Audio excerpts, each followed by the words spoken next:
In today's video, I'm going to teach you how to share folder access in Dropbox.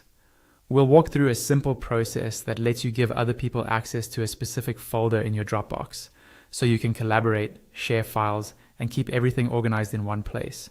First, open your web browser and go to the Dropbox Home dashboard. If you're not already signed in, log in with your usual account details. Once you're on the home page, you'll see a list of your files and folders. Take a moment to locate the folder you want to share.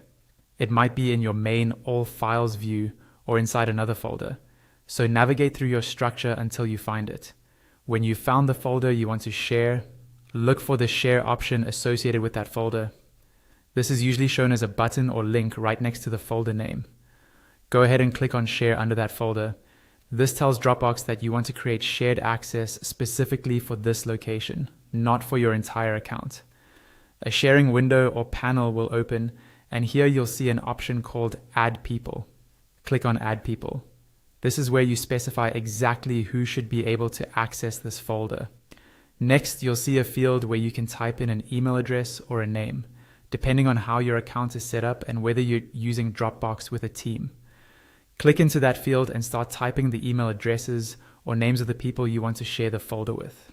Take your time here and double check the details so you don't accidentally share with the wrong person. If your workspace suggests contacts, you can select them from the list that appears. Below that or nearby, you'll see another field where you can add a message. Click into this field and type a short note explaining what the folder is for, what kind of files it contains, or any instructions people should follow.